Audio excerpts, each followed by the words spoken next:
Welcome to 216, a Link to the Past Randomizer podcast. I am your host, Fear Agent. Today on the show, we've got Rayvis. Really excited to have Rayvis on. Had a great conversation with Rayvis. So I'm really excited for you all to hear it. I feel like I haven't done a good job of getting a lot of Germans on the show yet. And with the German ALTTPR community being so large, I feel like they've been underserved on the 216 podcast. And today, Rayvis is the start. So I'm going to try to get some more of the German runners here. I actually like to hear a lot of different perspectives from runners from different countries because their stories are so different. And yet there's a lot of similarities as well. You know, just cultural differences. And learning from people from different cultures and different places in the world is just an awesome bonus to being a part of the ALTTPR community. I really enjoy it. So yeah, we'll get to Rayvis soon. Going unscripted today. Didn't really know what I wanted to talk about, and it's a little bit of a bummer because I'm going to talk sports here. The Seattle Seahawks just lost to the Carolina Panthers, and it sucks. Man, losing sucks, especially when you have no control over it.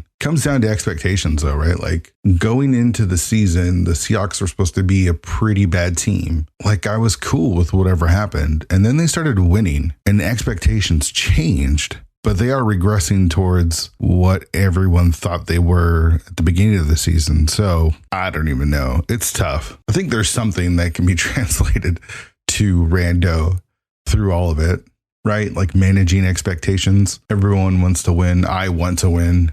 And when it doesn't go your way, how do you handle it? It's not even tilt, right? It's more of just disappointment. I think the hard part for me when it comes to losing isn't so much like the tournament races or the league races. I think for me, it's losing to my friend group.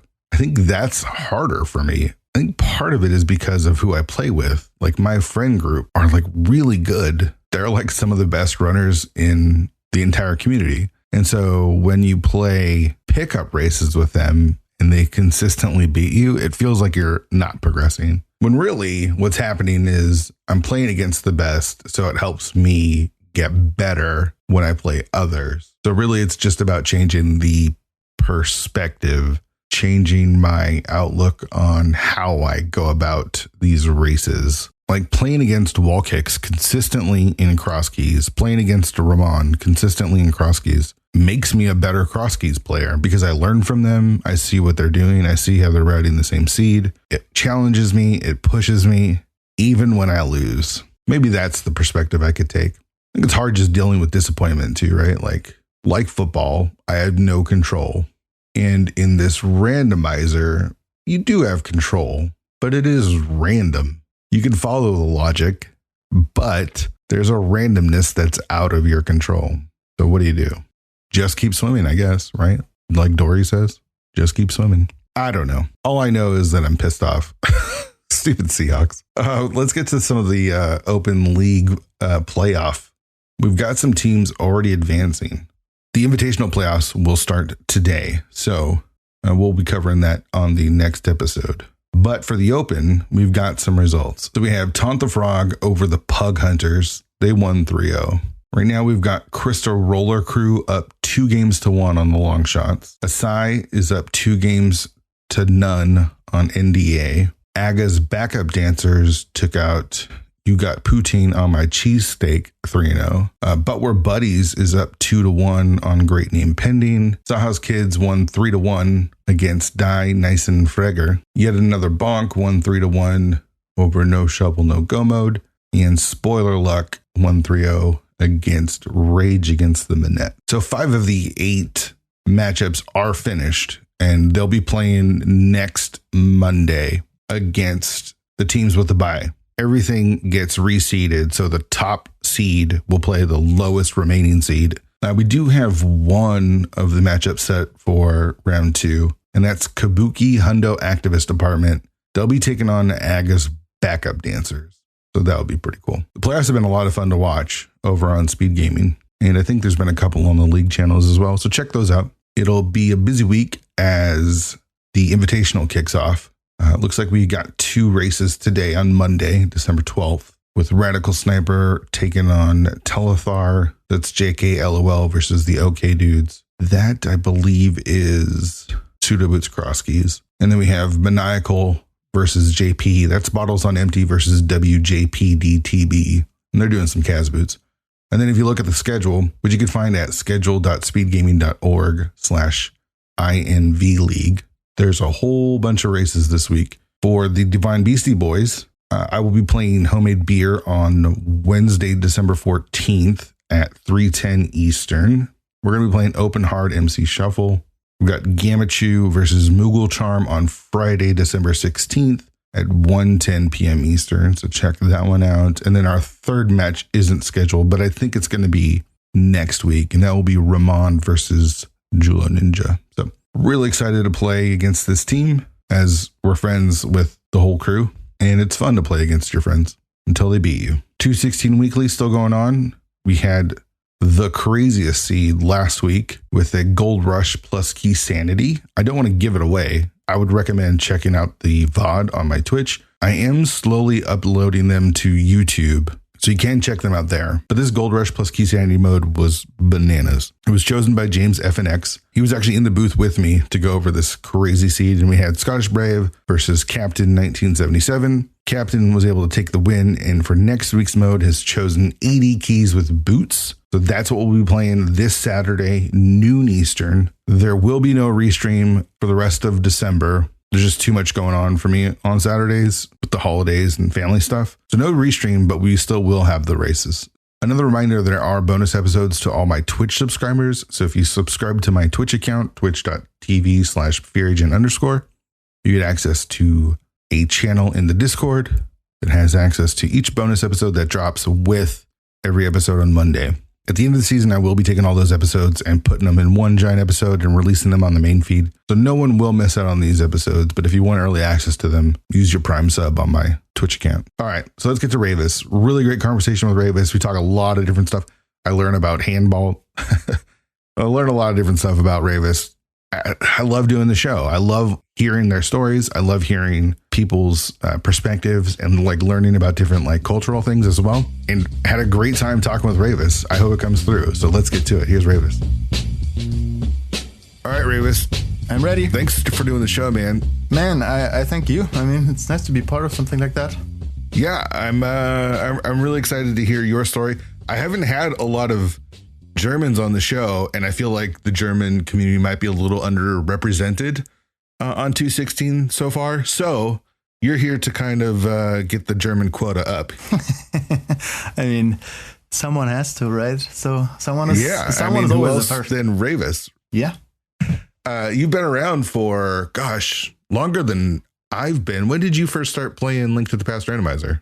That must be around the time where Andy and Christos Owen were playing it as at GDQ. I think a little bit earlier than that, because I've seen that Key Sanity tournament that was running at the time.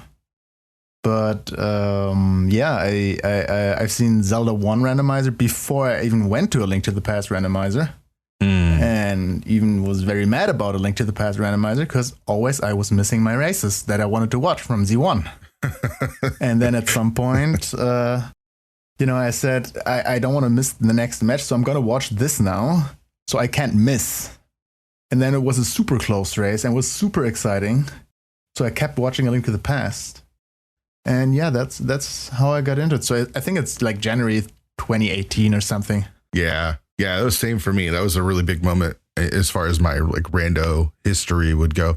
What about when you were growing up? What was it like for you? You're German. You've always been in Germany, I take it. Mm-hmm. What was it like? Because I don't have that experience. What was it like growing up in Germany playing video games? Did you have a big video game history? I don't know what was available to you guys as you were growing up. So I would say I'm I wasn't one of the kids who got the newest console or anything. I started not playing video games, but the classic I'm watching over the shoulder of my brother video games type of style, like when I was 5 in 1996. God damn, that sounds so long if I think about it. And it's, but yeah. And I think a year later, something like the Pokemon Blue edition was one of the first big games I played for me. And one of the others was also Link to the Past, because at the time I was already playing some some of these emulator games. A lot of them that didn't make it to Germany, basically, or to Europe from the SNES games. And this was a good time. And if you think about growing up in Germany with video games, definitely for most of us, I would say parents were still kind of, well, I would say conservative at the time. You know, they grew up under the our grandparents that came from World War II, so there was no big time fun for them in their youth. And stuff like video games were like things like children with 4, 5, or 6 years old. So my mom was always like saying that this is just nice to enjoy it here sometimes, but nothing that you can really make something out of. But now she's accepting that I'm still playing. So well, that's good. Yeah, times have changed since then. So you said this is the late 90s, then you were playing on emulator more than you were playing on actual console? No, that's just what I started with. Like emulator was something that's always like a companion on my gaming way, I would say. It was always like there, or was like sometimes more or less in my life. But I really started with like the N64, PlayStation 1. Those were where I really got into it and bought my own games, basically. I see. And yeah, I mean, it continued with the Nintendo GameCube, you know, the classic. Then I think later I had an Xbox 360. So yeah, I've been there from like when I started. I've never let go of it completely. But obviously, there's times where you don't have that much time to play right now because life is coming up. Right. So Pokemon Blue, I mean, you might be surprised to hear this. I've never played a Pokemon game. I'm not really familiar with Pokemon at all. What is Pokemon Blue, a SNES game, a Game Boy game? Where was that? That was a Game Boy game, like for the original gray big Game Boy, you know, who you could smash someone's head with. These big things. It was fun, definitely. I mean, I still have it, the original edition that I at the time bought.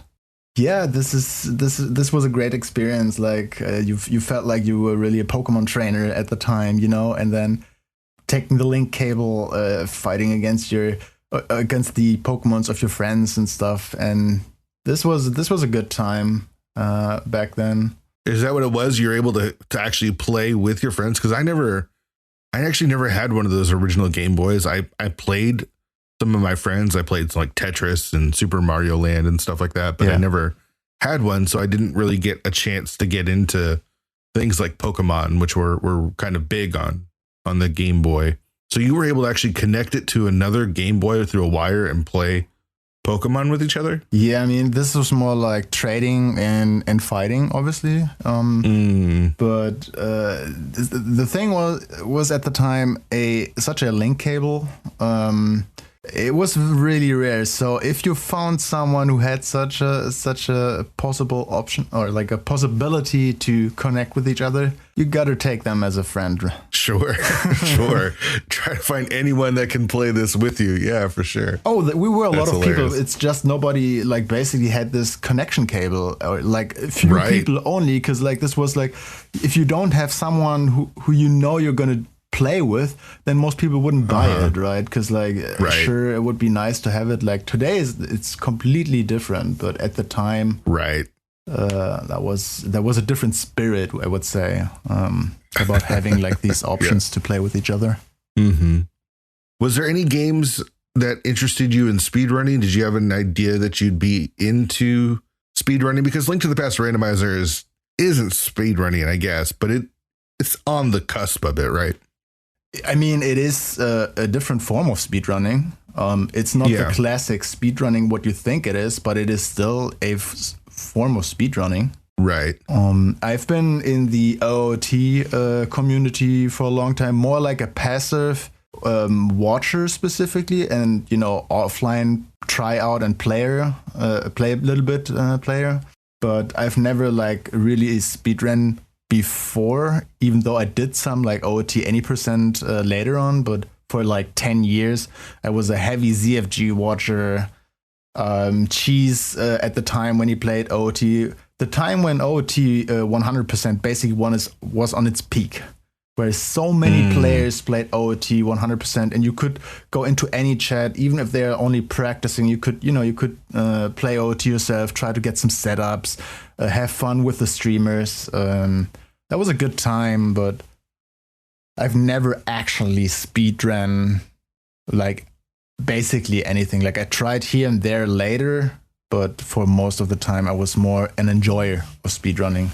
Sure, more casual stuff than getting into the speedruns. Did you grow up being competitive? Because you said you had an older brother. Were you trying to be competitive, or did you ever end up getting into any sort of like competitive games maybe later on? I mean, for me personally, I think if I think about the competitive side of gaming, I definitely have to mention Counter-Strike here.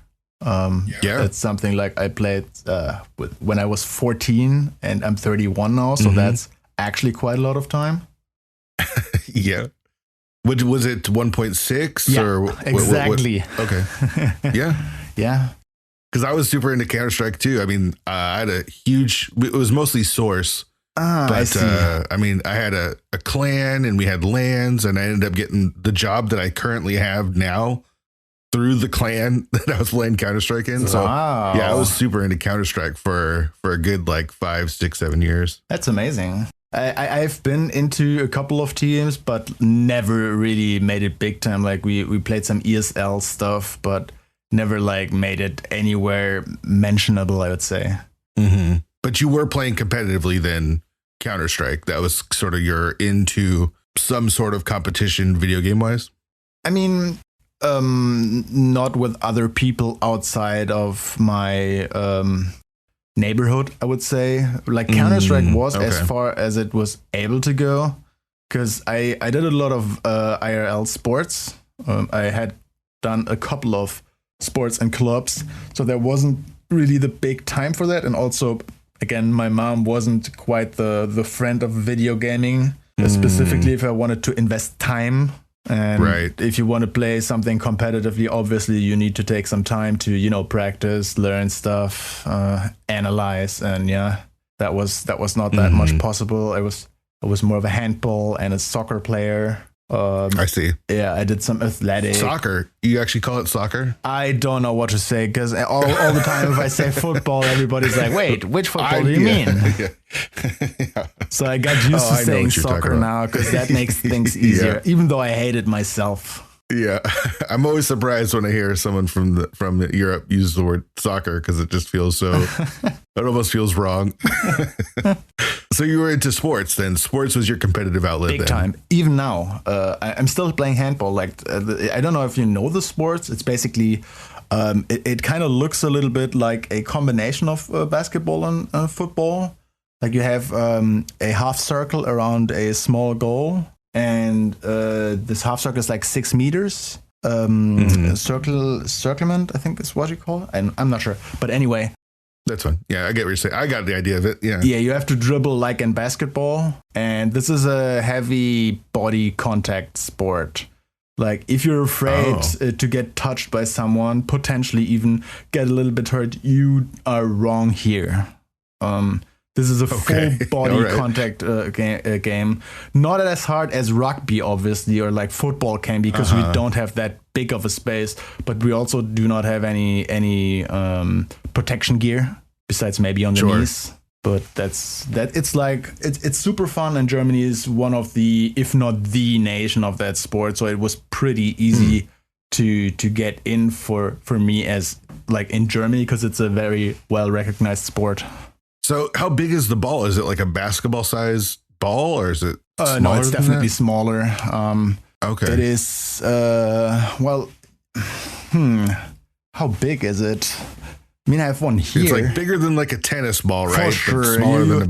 But smaller than a basketball. Yeah, I would say it's about half of the basketball. Like you can take it with with one hand, but depending on the grip, this can be hard if you have smaller hands. Like a woman would not really fit with the ball that's used for men, but obviously they have like a little bit smaller ones. So for them, sure. But this is around. I think there's a what's it called?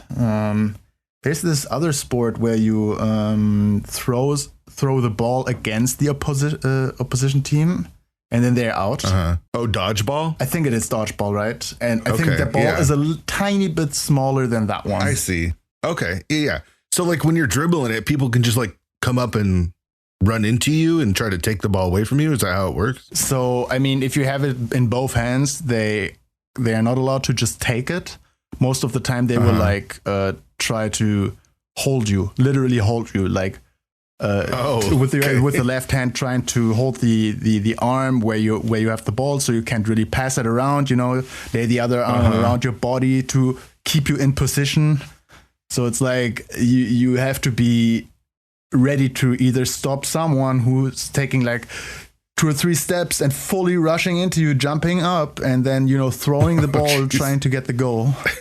I have to look into this because it sounds awesome. It can really be cool. Very crazy. I can link you up later on or something, because it is a very exciting sports in my eyes. But there's tons of sports that are actually exciting. We have no idea about them. Sure. I'm just learning about cricket. I think that's actually pretty interesting. I think that's cool. Sport. Mm-hmm. It's just nothing for me because I have to be, very quiet and focus very much, and I'm a way too emotional human being to ever do that. Yeah. So you're playing handball growing up and football as well? Yeah, I mean, I did even more things. I was once in a chess club for a couple of years. I played the piano for like 13 years, even competitively on like competitions and stuff. I've done athletics a little bit. I had a small time of hockey. Like basically every day I had something, because my mom probably wanted to, tire me out, so I'm not gonna annoy her in the evening. Right. Yeah, that's awesome. Yeah. So that sense of competition has been in you since you can probably remember then, right? Absolutely. Okay. So because I know there's like different aspects of rando for everyone. Like some people learn to like multi-world, and some people are super competitive, and there's some are a little bit more casual. It's whatever. But as long as I've known you in the community, you're a very competitive person and always trying to do their best and win. So I can see where that kind of mentality in you was first developed. Yeah, I mean, one of the greatest feelings I think I had in all of these sports, or again, piano, or even rando, it doesn't matter. If you're at a point where you are not able to do something either good or not consistently, and you analyze yourself, trying to get better, and you're working, you put dedication into it, and then you see results in like form in the same screens, right? And rando, when you suddenly see, okay, my strats are working. I can suddenly at least beat some other guys who were way more experienced, and then maybe beat them another time, and you get more motivated and you get deeper into it. You want to know about that more. Like, I like this feeling of getting you this great journey of experience. And what I mostly like about rando is, since this is like, for most people of us, the first time that we are in a competitive environment where we are at the top level, basically, you get to see all of these anime characters, right? Like these Hitsuyans who know and think that nobody can beat them, which I love, because it's just like one of these guys who's super confident, he's super good, but damn, he can maul when he loses. The same with me. I mean, I'm not different in that respect, right? So, and all these different guys. You have Eri, who's super helpful, who's so like recognized by the community. You have that big guy like Andy, who's like drawing a lot of viewers to the community themselves. You have people like, I don't know, even like my teammates in League, like Kermit, the crazy one who likes to do anything. Basically, I have an idea, I'm gonna do it. Does it make sense? No, but I'm Kermit, so I'm gonna do it. Right. And for good reason, he's so often right with his decisions. I don't know what he drinks in the morning, but damn, it must help. Yeah. So let me ask you this: when did you start watching Twitch or getting into like watching video games online? Was it through YouTube Let's Plays or was it Twitch? Or do you remember when you first that kind of came about? I think it was like, I think I was 17 or 18. So I don't know. I don't remember how I came to Twitch, to be honest. Obviously, YouTube was earlier in my life than Twitch because I think at the time I was still just on TV. Like, I don't know, 15 years ago or 16 years ago. Mm-hmm. And when it came out big, who did I watch first? I want to say it was Cosmo Wright, I think. I think it's legendary 1810 and OOT any percent. That was a very breaking run at the time. Was one of the first things I saw on Twitch in a VOD or in like in a highlight. And then I, stumbled about that site again and, found out, they're live streamers, interesting, they're gamers. There's some cool content here. And I think that's how I got like that to the site. So you keep going back to OOT. Was that like your favorite game then? Because it feels like you kind of kept gravitating towards towards OOT when you're watching stuff, or back in the day for sure. Back in the day, I think OOT was for a couple of years because it was so crazy with all these tricks. And, when you play at home and suddenly you do one or two easy things and you're amazed, you think, wow, this game is insane. That's not how I knew this game. And it was so much to discover that for a couple of years, this was probably my favorite game, even though it was already out 15 years ago. And yeah, there were different games that I like, but OT definitely has its history for me, at least. Same with A Link to the Past. That's more current, basically. Sure. So Pokemon Blue, you said was your first. When you think back on some of the older games as you were kind of going through those consoles that you mentioned earlier, do you have some that stick out as like these were my favorite games to play growing up? Oh, damn. I think there at least in that list would be a lot of Zelda games like Twilight Princess and all the stuff, like casually. Basically every Zelda I played, I really liked. It didn't matter which console. That's the insane part about it. Like, it was always good, even on the handheld. Yeah. But there was a time, and I'm not proud of it, but I played Mating 2. I don't know if you don't know that. This online MMO that doesn't cost anything, but pretty much nobody played it, but everyone saw at some point a Facebook ad on it. Something like that. I played for a couple of months, and this was a time where I was like very much into MMORPG. Never again. It was nice, but I can see why pay to win at some point, gets to you. And I never wanted to pay to win for anything. I hated that principle, basically, because I was so competitive and wanted to have equal chances for everyone. And I understand that companies have to make money at some point. But that was the moment where I was like, okay, it's nice for the start and stuff. But the moment, you take ages to level and stuff, that's nothing for me. Then there came Counter-Strike and also Dota 2. Okay. But Dota 2 was already in my 20s, so we're talking about the last like 8-9 years, where I've been in a team and stuff. 2013, 2014. Also a good and nice time, but with these MOBAs, you have to keep up with them every patch, and that was too much for me at some point. Right. But yeah, I had a lot of good games, for me at least, that brought me, one step closer to here where I am right now, and not regretting anything there. Sure. When you said never again for MMOs, is it because of the nature of the game, or is it more the pay to win model that you're talking about? I mean, some of them feel kind of the same. I don't know how I made it around World of Warcraft. Don't ask me how. Don't ask me why. I looked at my mom. She asked me if I play World of Warcraft anytime. I think that was a couple of years ago. And I said, Mom, you wouldn't believe me, but I don't know myself why I never played that game. Why I never got addicted or interested in the game. Because that sounded like the perfect game for me. And I never touched it. So probably the previous experience, having already played such a game for a longer time. Just never, let me grasp an interest of World of Warcraft or any of the MMOs. Probably for the best, right? 100%. Like I could have been addicted to that. And I've met a lot of people. I don't know about you. I think probably someone who has played World of Warcraft a lot, like a lot. So yeah. I mean, you mentioned Hitsu earlier. We lose the guy. We play with him all the time, and then some sort of update or something comes out for it, and he's been like at the start of the league, he's been MIA. I don't know what he's doing. He's playing World of Warcraft all nonstop.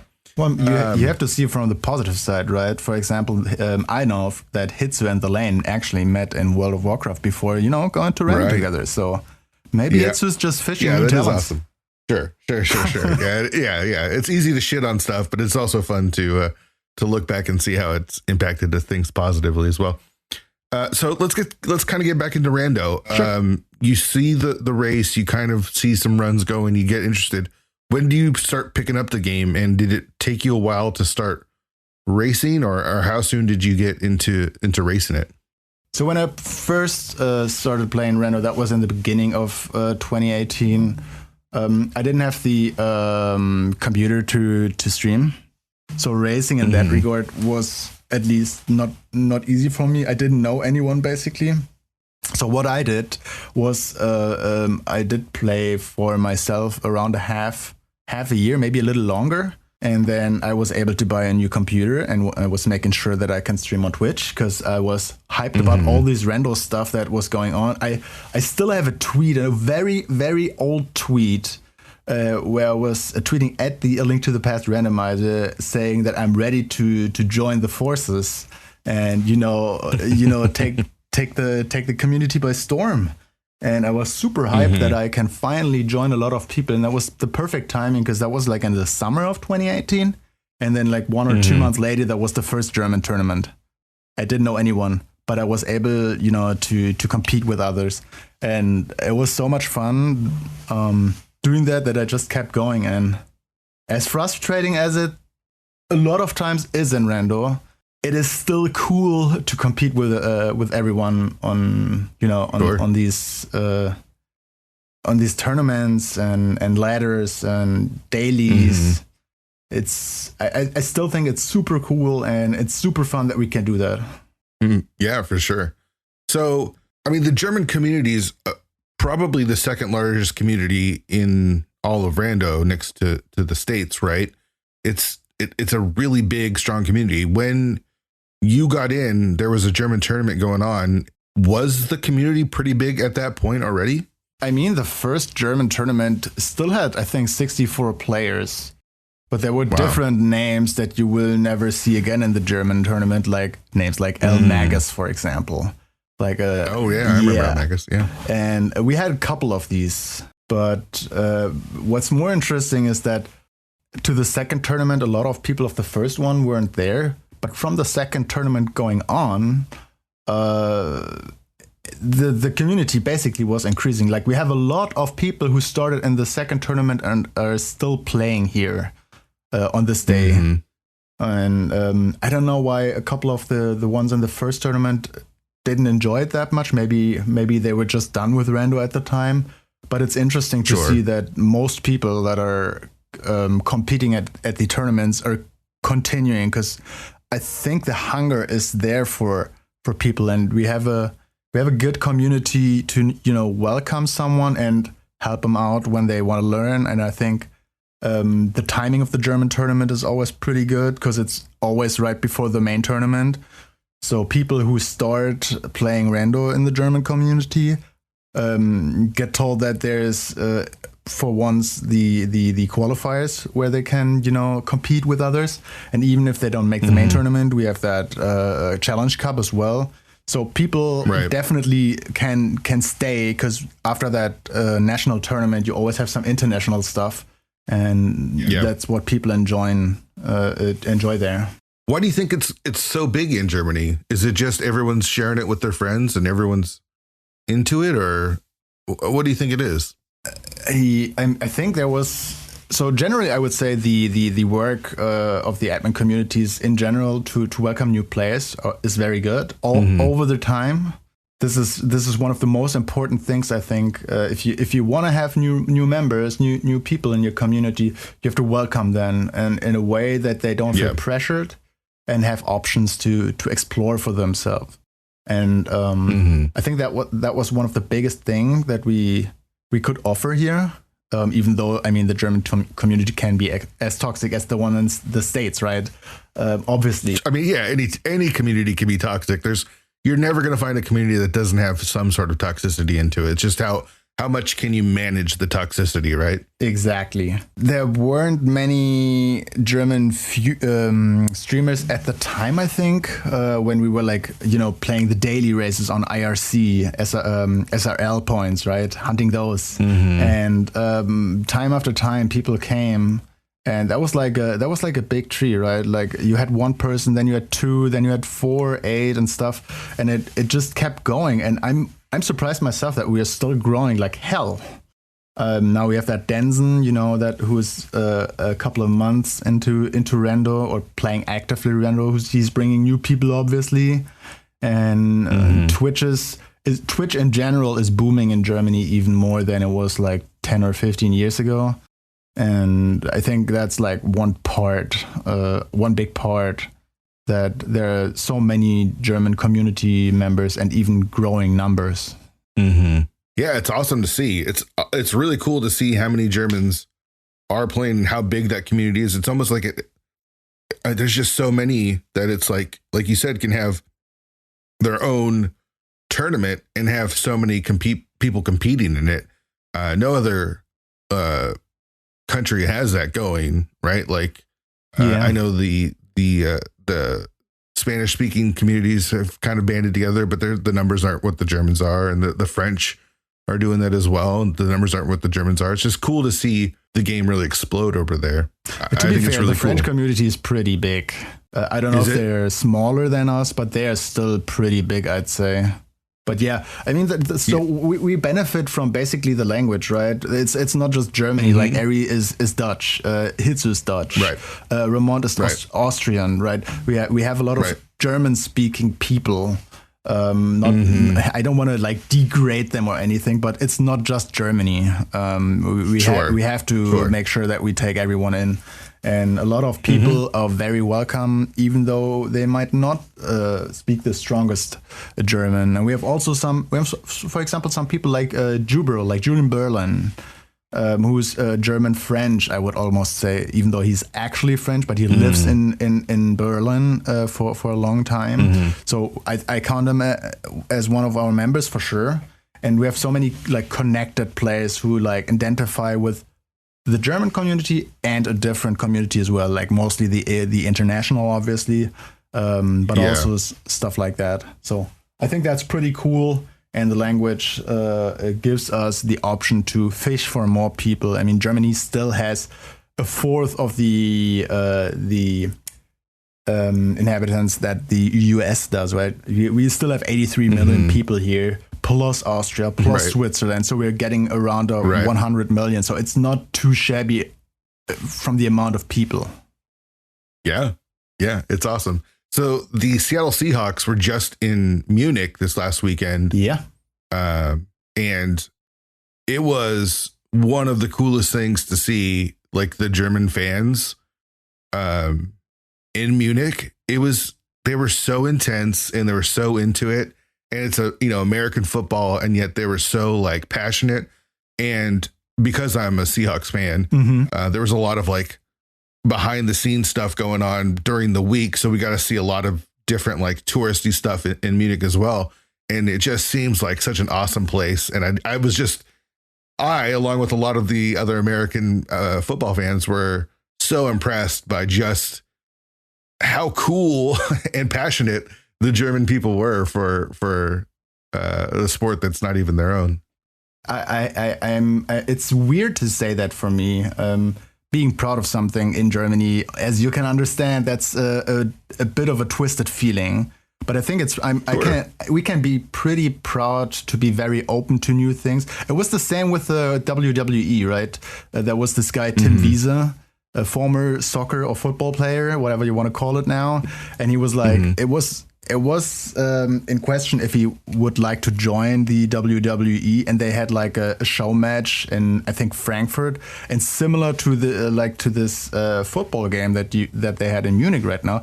I think they could have sold around 3 million tickets. And that's insane because there's something new in town and people want to see that, right? People want to experience what it is. And obviously, Super Bowl and stuff is also very big here. Not as big as in the US. It's more like you have to know your people. But a lot of people will watch it because it's just once a year for us. That's in the news, basically.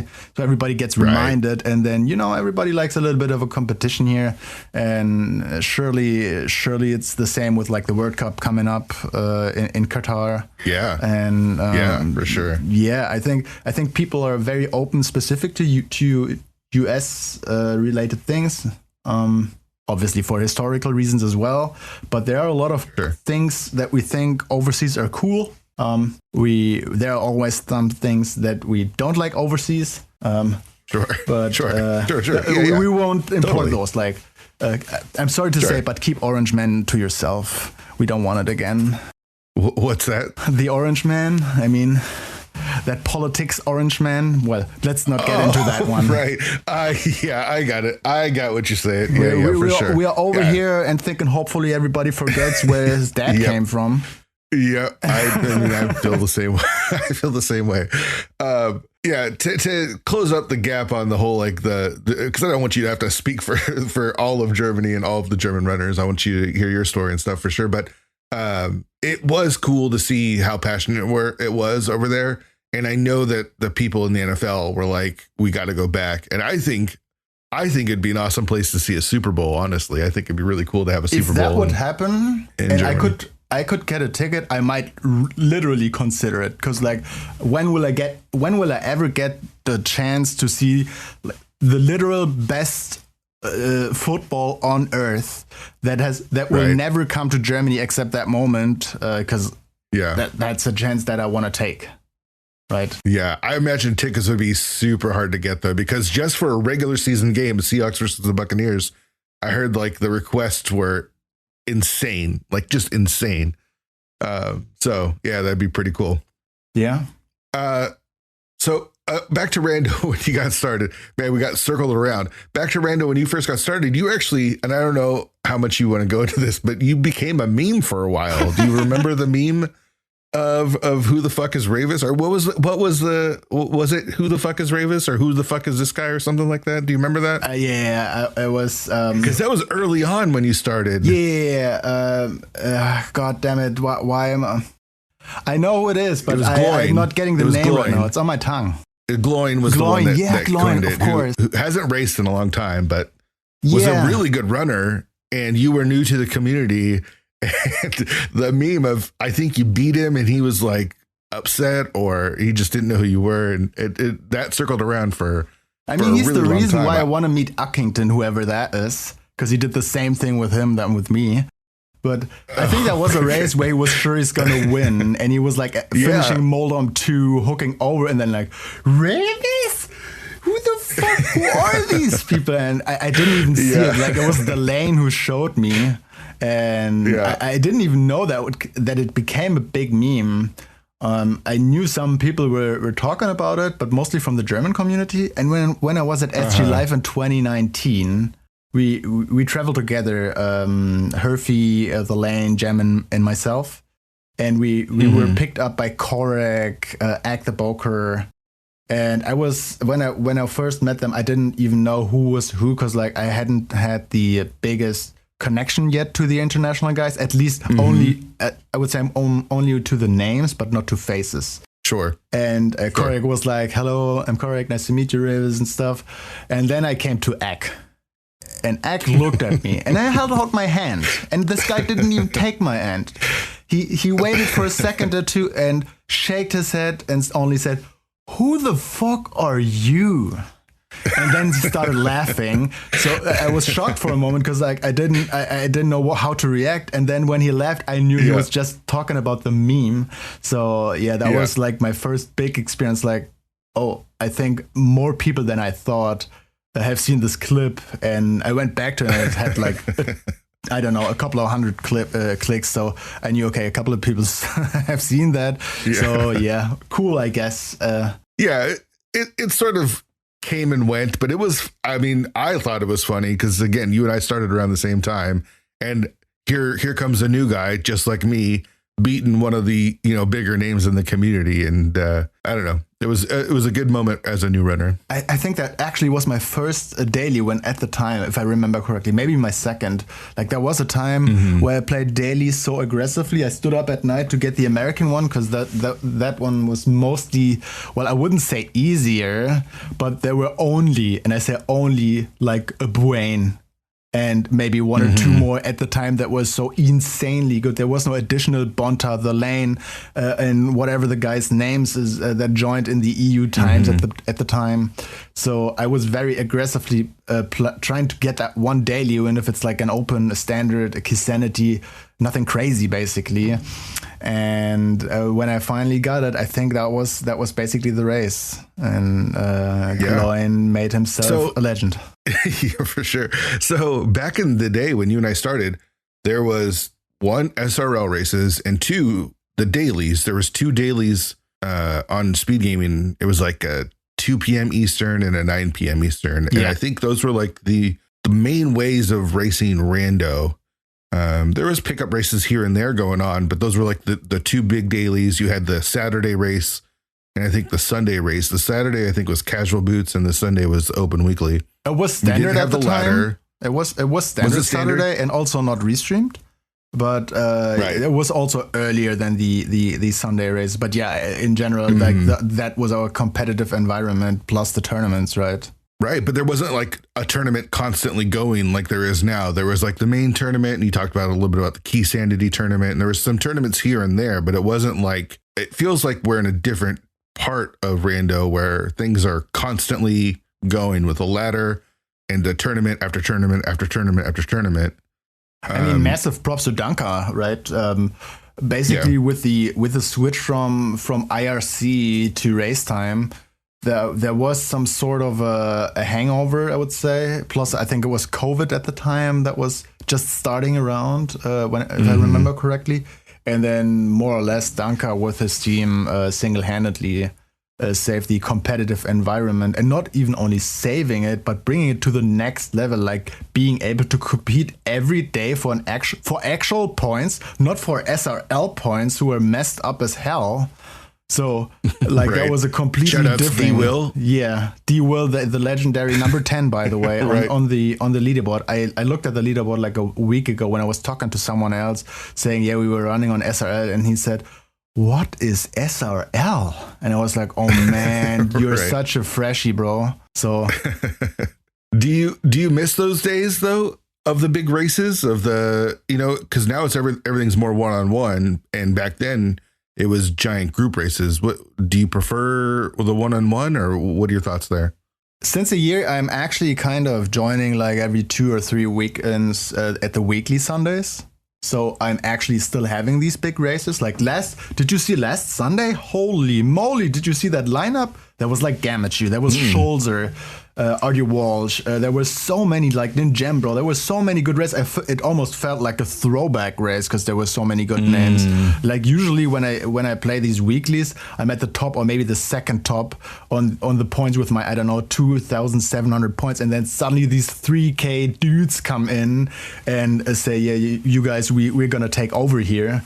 And everybody's going into Caneless Mire and is right. So I got showed by these guys, and I like that stuff. Like I like the qualifier stuff. Like finally a moment where we can clown without feeling bad. And Yeah, I think for sure. that's still cool, like trying to get the optimal route to get the slightest edge against some of the super strong runners, trying to win the game. Because like when I started with these big races, I always was like 8th or 9th place. And then at some point I talked to like Hitsuyan and Kermit at the time, and they were like, well, if you want to go and win a race, you certainly have to take some risks. And it was no one other than Kermit who basically taught me how to win a daily. He was like, and in one point in the race, like, okay, don't clear anything anymore. Just go to Turtle Rock. Your ice rod is gonna be there, I bet. And I didn't do it, but he was right in the end. So I tried to listen to him a little bit more, and look at where we are now. So. So as you started playing more, what was your ideal choice for playing competitively? Was it try to join all the main tournaments? Have you joined every main tournament since you kind of became a part of the community? If you count the qualifiers, yes. But my first qualifiers were like every qualifiers, besides that I was way worse because I had 4 good races and I wanted to have a nice 5th race. I was like in the 3rd quartile or something. And then I messed up, but I wasn't satisfied with just being at it, and I played myself out of the groups. But that led me to the Challenge Cup, where some interesting names like Kisame, like Walter, Wall Kicks, like there were so many good names. Yeah. We were super stacked at the time, and that was a great experience. Like it was a time where Inverted came out. And everybody in the main tournament had to play the normal inverted, and we had inverted keys. So basically, everyone in the main tournament was like hammered, blinding all around, dying, and we were like getting easy access for CAC and stuff, and we were like laughing about it. So that was pretty cool, and ended up in the quarterfinals, and that was a super fun and super interesting experience because like when you go to through such a tournament.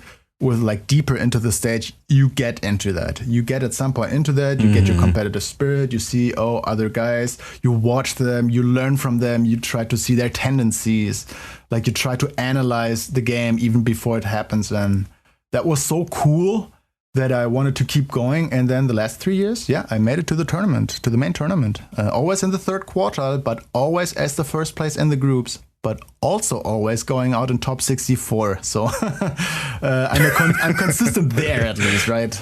Yeah, it's hard to be that consistent in rando, man. That's pretty crazy. But making top 64 is a feat unto itself, right? Like getting out of groups in the main tournament is not easy. Oh, definitely. I mean, in hindsight, I'm proud of any tournament that I've played thus far. Like.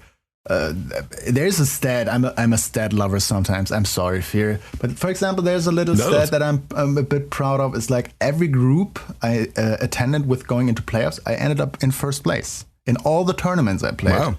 So that's pretty cool. That's awesome. Yeah. But also my playoff matches mostly didn't go too well, at least in the international parts. So there's some catch up. And it is frustrating when you finish your group first and you play against a quote-unquote easier opponent in 2nd place of another group, and then you get 2-0 or 2-1, whatever. It is frustrating. But I played people like Relkan, right? I played good people. It's not like I was the clear favorite in any of the games. Like this is always a 50-50 thing in Rando. At such a high level, basically. You have to perform. You need that little bit of luck.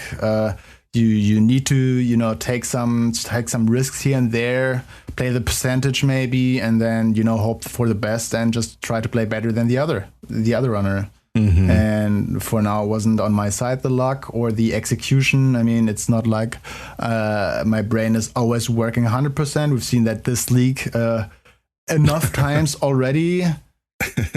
And there's still a lot to improve in my consistency. So as long as that's there, I'm probably gonna keep continuing until I'm too frustrated with it. Sure. So you mentioned league. Let's talk Team Hime. First of all, Team Hime. What's the name? That's Team Princess. What is that? Baby? That's Team Princess. Hime is just the Japanese word for princess. Oh, okay. Yeah, Okay. it's that easy basically. It's from an anime that we all three watched, and there was this song to basically make people faster, and we showed you that once, right? I think that Hime Hime song. I think so. Yeah. So, and we said, you know what? Just imagine that song when we were like climbing GT and getting that value of seconds out of the good gauntlet. And I don't know, it just was like that. Like we are now in the 4th season in the row with the same lineup, and I don't even remember how we actually found each other. I really don't know. Like you have to ask Kermit or Dragon. Like they're probably mad that I don't remember. Maybe they said even I did it and chose them, but I don't know. Yeah. So you've been around since season 2. With the exact same lineup of you, Kermit, and Dragon Strike. That's pretty impressive. I don't know if there's any other team that's gone 4 seasons.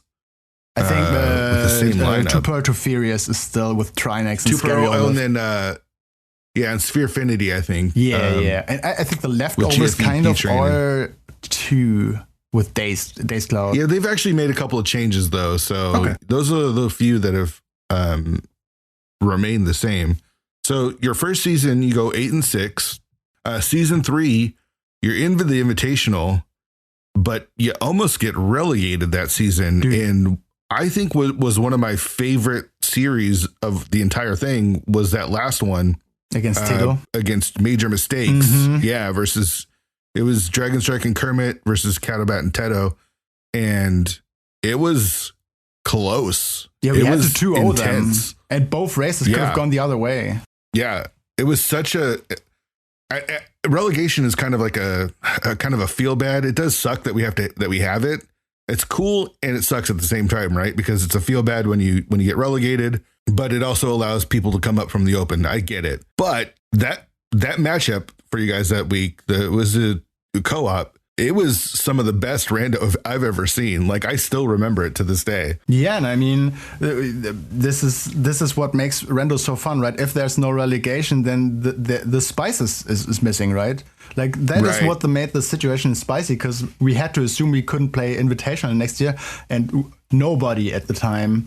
Not that the Open League isn't competitive, but it was the first Open League at the time, and we looked at a lot of players and we're like, dude, this is going to be boring if we go down. Luckily, even for Tito, because like we played against our German friends, right? It wasn't like, oh damn, we beat them and now they go down. It was still like a slightly bad feeling, because those were our friends, and luckily they were able to come back into Invitational since a couple of teams didn't join in the next season.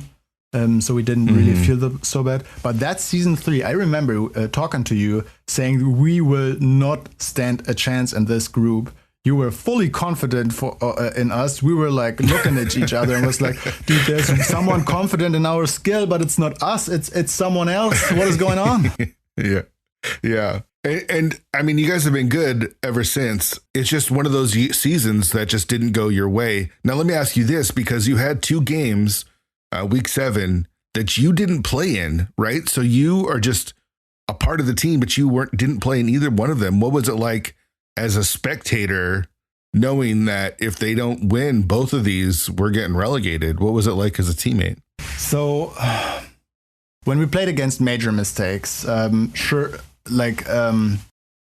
already knew that Catobat and Alex Hex, that were the teammates of Tito, weren't that much into rando at the time. Like Catobat found his new love in door randomizer. Shoutouts to him there, a genius in that mode. Yeah.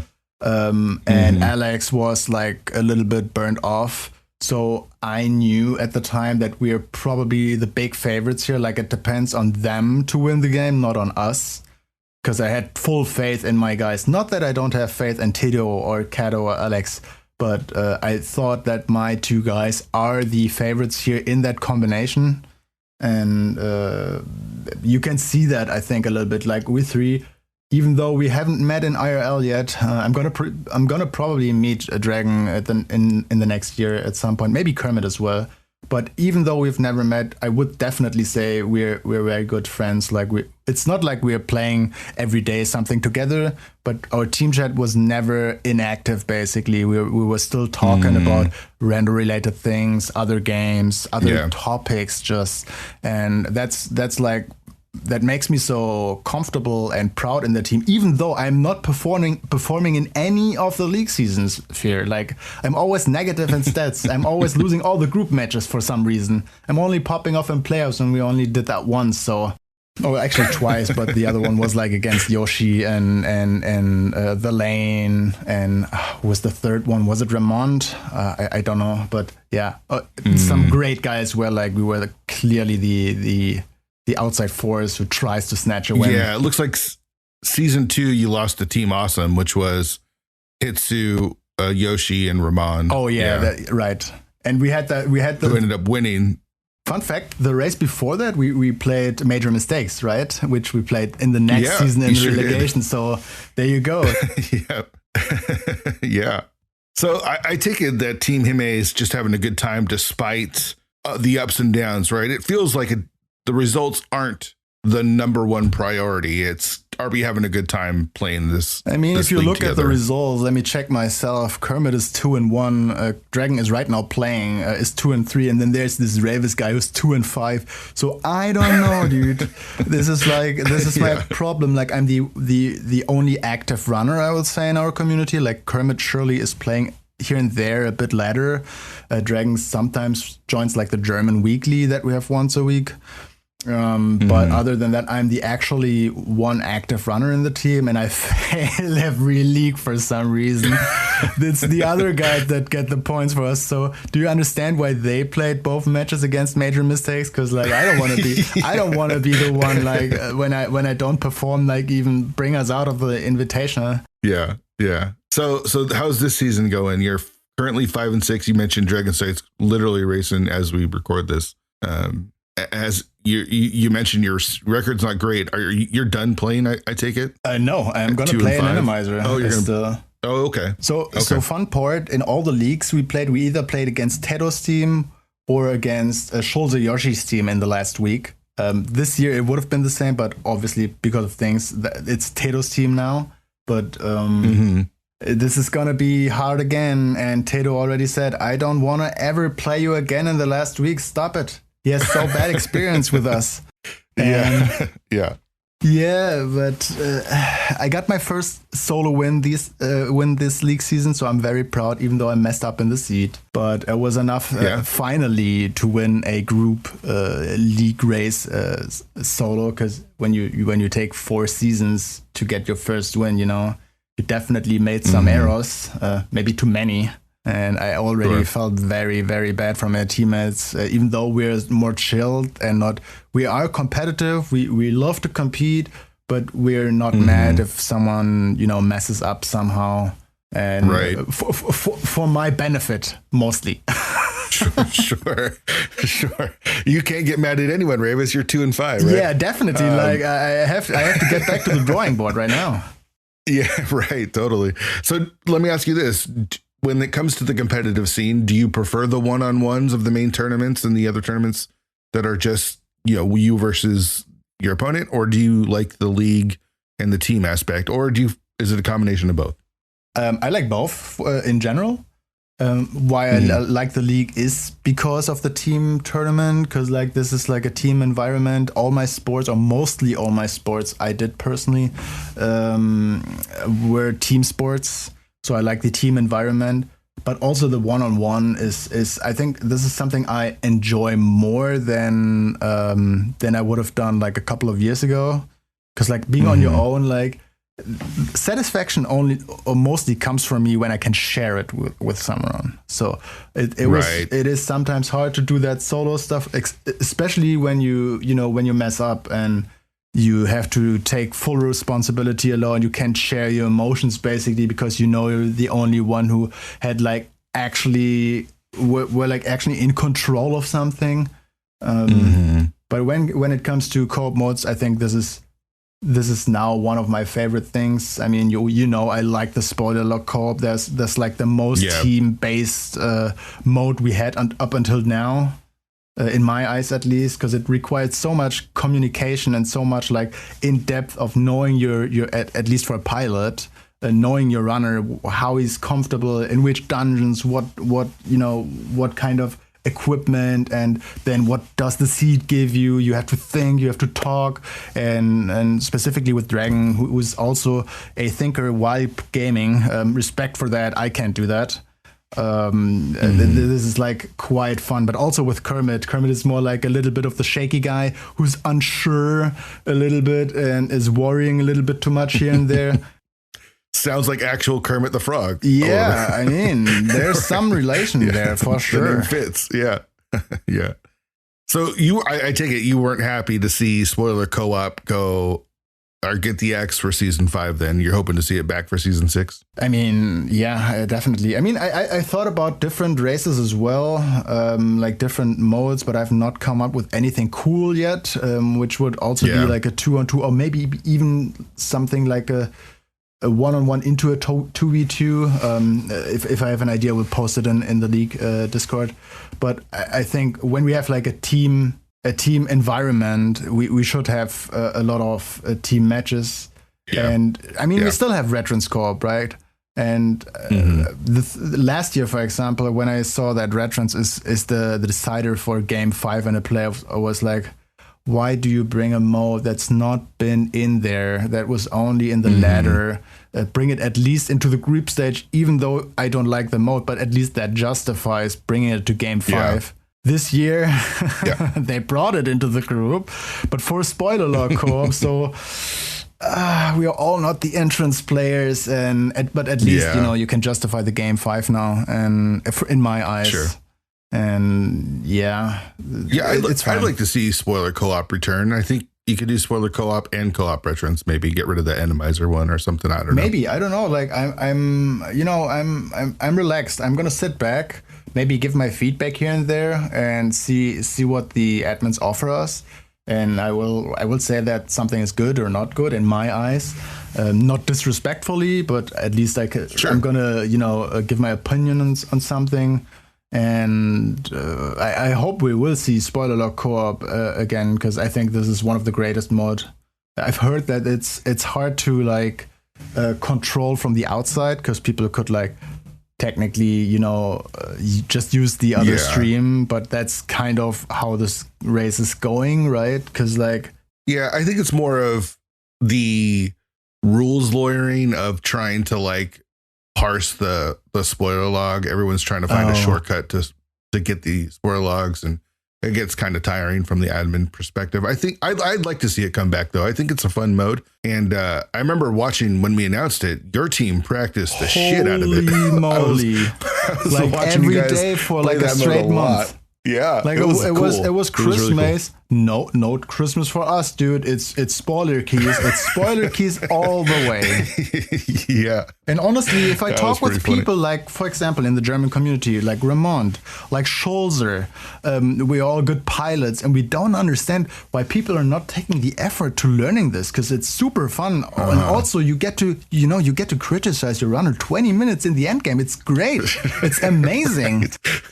Yeah. You just have to, it is fun. Control F and look for a word. It's so simple, and then understand where it is. Yeah. Think about logic, and that helps you understand like how a seed is really built up when you see it on screen, basically. Like surely you can experience your games, specifically in Sanity, but reconstructing every seed perfectly fine, and then think about how it would be optimal to route is pretty difficult. But when you're like building the seed on your own, because you're getting the information and you have to send your runner wherever, I think this is pretty cool and pretty important to understand logic in this game. Yeah, it was cool watching you guys play it as much as you did. It was really fun from an outsider's perspective too. You guys really mastered it. I mean, I'm still asking Dragon. Let me see. I think it was like 3 weeks ago. You want to do a spoiler co-op keys race maybe? And he was like, dude, it's League. Like, shut up. It's League. He's not really into it anymore. But at the time, definitely we wanted to explore that mode. And holy moly, we had so much fun. And you know what's disappointing? I don't want to. Yeah, I'm not gonna mention any names, but our opponents at the time when we finally played them thought they get the regular spoiler when you create a seed and get the normal spoilers that tells you everything, and then they got this text document and they were like, "What is this? We've never seen that." And then it was not interesting anymore because we were super practiced, super trained, super hyped. We were doing great. We were ready. And then our opponents got surprised by a sheet that they were not, knowing how to handle it basically, or just exploring. And then it felt a little bit like, okay, we almost wasted time. But then, you remember you had a lot of fun and then it's fine. Yeah, for sure. All right, let's wrap it up with the final question that I ask everyone, and that's about tilt. Oh, God. You're famous, or maybe infamous on some of the ways that you've handled tilt on stream. Maybe not the best, but what's your approach? In your mind, how do you handle the tilt, whether it's in the middle of the race or at the end of the race, or it doesn't even apply to rando, just tilt in general? What is your what's your approach to it? I mean, when you have a bad experience in rando, whether it be a loss in a race or simply dying to a boss, I think first thing that I should more often do, and I do it more often, is just take a deep breath afterwards. Don't let it come to you. You know you will play rando again. You can say it as often as you want. You will touch that game again, at least for me now. And don't stress yourself about it too hard. It is super, super, super hard. And I'm failing regularly. Like, I'm falling off chairs. I'm mad. I'm kicking bags. I'm hurting my foot. Unintentionally, getting my monitors destroyed without, doing basically anything. It just flipped over when I was a little bit emotional and, came across my table, stuff like that. So you handling tilt is something I think is either you're super good at it and it's super easy for you, or it's like a life thing. You have to work on that your entire life. It's game by game, right? Yeah. Yeah. I mean, you handle it game by game. This is like, for example, this week when I played my cross keys match against Magno. Shout out to Magno, by the way. I could have won this race, but I skipped one thing, right, in cross keys, and it was my book. And then that last castle tower key that we needed for Ganon, was on the Bombos tablet. So if Ganon is not just behind Aga 1, but anywhere else, I'm winning a cross key seat. Nobody ever would believe I would win a cross key seat, but it almost happened.